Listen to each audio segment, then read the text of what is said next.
மாமியார் மருமகள் பிரச்சனை ஓயாது. மகனுக்கு திருமணத்தை செய்து முடிக்க வேண்டும் என்ற தீர்மானத்துடன் இருக்கும் தாய் திருமணம் முடிந்து மருமகள் வீட்டிற்கு வந்தவுடன் அவருடன் இயல்பாக பழக முடியாமல் இருவருக்கும் இடையில் கோபதாபங்கள் ஏற்படுகின்றது. இதனால் வீட்டின் ஒட்டுமொத்த சூழ்நிலையும் பாதிக்கப்படுகின்றது. இந்த மாமியார் மருமகள் பிரச்சனை காலம் காலமாக இருந்து வருகின்றது.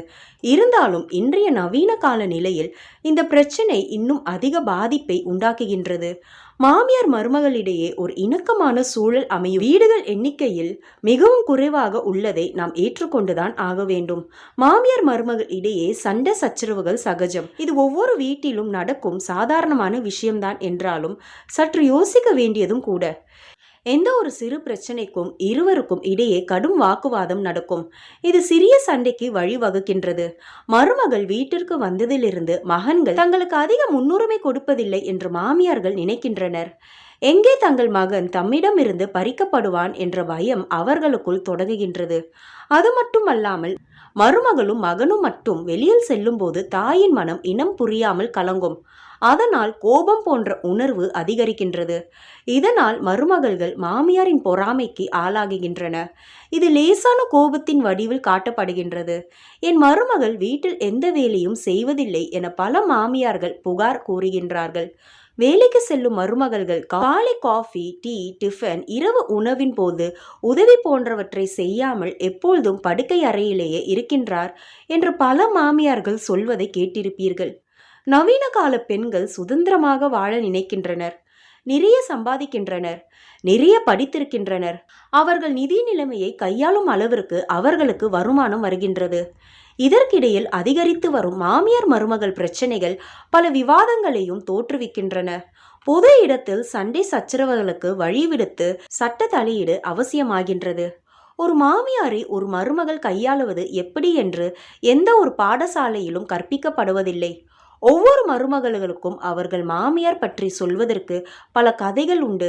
ஒவ்வொரு கதை திகில் நிறைந்ததாக இருக்கும். ஒவ்வொரு கதை சிரிப்பு மழையை பொழியும். சின்ன சின்ன விஷயத்திலும் மாமியாரின் தலையீட்டை ஏற்றுக்கொள்ள முடியாத மருமகள் தன் கணவன் அல்லது பெற்றோரிடம் உதவியை நாடுகின்றாள். அந்த தேவையை உணர்ந்து கொள்ளாத கணவன் அல்லது பெற்றோர்கள் அமையும் பொழுது திருமணம் தொடர்பான பிரச்சனை மேலும் பெரிதாகின்றது.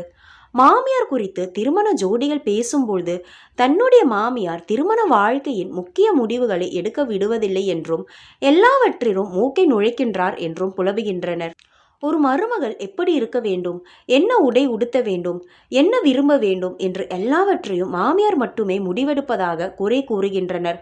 மாமியாரிடம் இது குறித்து கேட்கும்போது இவர்களை இப்படி செய்வது நல்ல நோக்கத்திற்காக மட்டுமே என்று கூறுகின்றனர். இவர்களின் பிள்ளைகள் வாழ்க்கையிலும் எந்த ஒரு முடிவையும் தவறாக எடுக்கக்கூடாது. அவர்கள் மேல் கொண்ட பாசத்தால் அவர்கள் இப்படி செய்வதாக கூறுகின்றனர். முடிவெடுப்பதில் கட்டுப்பாடு விதிப்பதில்லை என்றும் கூறுகின்றனர். பொதுவாக முதலில் மாமியார் மருமகள் பிரச்சனை தொடங்குவது தேனிலவிற்கு பிறகான காலகட்டத்தில். குறிப்பாக இந்த நேரம் பிரச்சனை தொடங்கு என்று வரையறுக்க முடிவதில்லை என்றாலும் திருமணம் செய்த முதல் சில ஆண்டுகளில் பிரச்சனை தலை தூக்குகின்றது. புதிய அனுபவம், புதிய சமையல், புதிய வாழ்க்கை முறை என்ற இந்த விஷயங்களில் பிரச்சனை வேரூன்ற ஆரம்பிக்கின்றது. பிரச்சனை உண்டாக மற்றொரு முக்கிய காரணம் வீட்டு நிர்வாகம் குறித்து கட்டுப்பாடு மற்றும் பங்களிப்பு குறித்ததாக உள்ளது. ஒருவேளை மாமியார் மருமகள் ஆகிய இருவரும் வேலைக்கு சென்று சம்பாதிப்பவர்கள் என்றால் வீட்டு நிர்வாகத்தில் இருவரின் எதிர்பார்ப்பும் மிக அதிகமாக இருக்கும். மேலே கூறிய எல்லா பிரச்சனைகளையும் பொறுத்து கொண்டு அனைவரின் தேவைகளையும் பூர்த்தி செய்வது என்பது ஒரு கடினமான செயல்பாடாகும். நீங்கள் மாமியாருடன் இல்லாத சூழ்நிலையிலும் என்றாவது ஒரு நாள் அவர் வீட்டிற்கு வந்து போக இருந்தாலும் இந்த பிரச்சனைகள் தலை தூக்கும். ஒவ்வொரு பிரச்சனைக்கும் 2 பரிமாணம் இருக்கும். மாமியார் ஒரு விதத்தில் சொல்லுவார், அதே நிலையை மருமகள் வேறு விதத்தில் விவரிப்பார். ஆகவே இதற்கு என்ன தீர்வு என்று பார்த்தால், ஒரே வீட்டில் வாழும் சூழ்நிலையில் இருவருக்குமான உறவில் பரஸ்பரம் வெளிப்படை தன்மை இருக்க வேண்டும்.